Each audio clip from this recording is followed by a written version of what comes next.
confusion here in the United States as to where China fits in the capitalism, socialism, communism continuity, that range. We have a unique relationship problem between these two countries. China is clearly an ascending, rising economic, political, and cultural power in the world. In stark contrast, the United States is a descending power. That is, the footprint of the United States is smaller in the world economy with each passing year. I want to show you that there are also similarities between China and the United States. In China, you could divide the society into three parts. At the top is the Communist Party and the government it clearly controls. Underneath that are the private and publicly owned enterprises, the things that make the economy run. And at the bottom, the working class. In the United States, what's at the top are private capitalist enterprises, the big businesses that we all know run this society.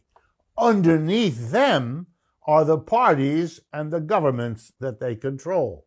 And then at the bottom, again, the mass of the working class.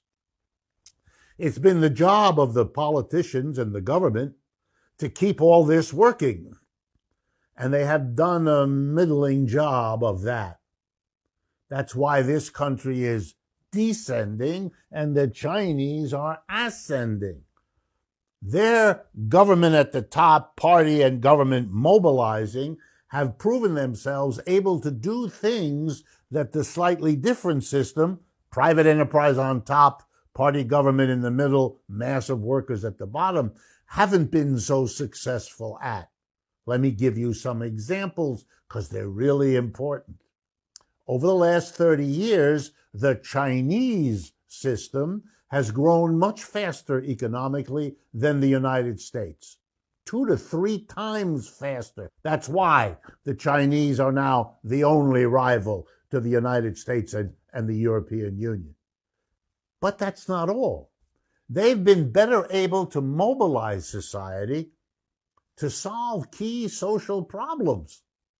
One of them we're living through right now, the coronavirus pandemic.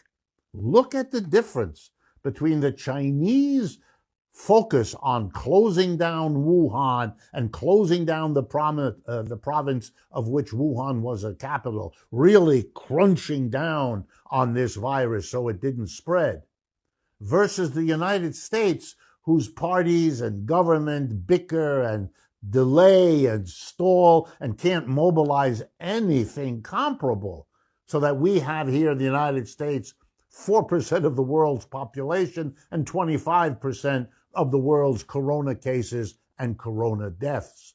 They've been better able to handle that kind of emergency with their system.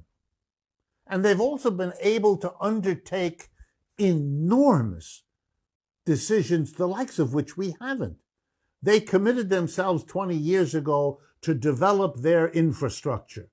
They have been so successful, they build in advance of the demand. Extraordinary achievement. We don't have that.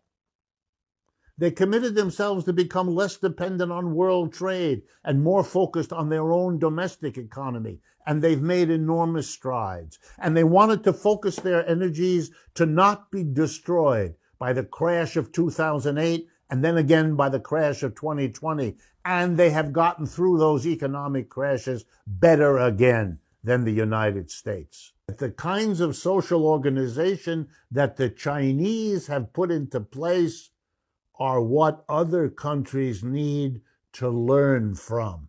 They are less the competitors and more the wannabes of this world. There are 2 ways forward now, as there were before. The United States and China can, and I say this with all seriousness, can end up going to war against each other But there is an alternative. And the alternative is to understand that we could learn from each other's strengths and weaknesses, and an exchange of information, an exchange of products, an exchange of technologies could make both societies continue the prosperous coexistence that characterized the last 30 years.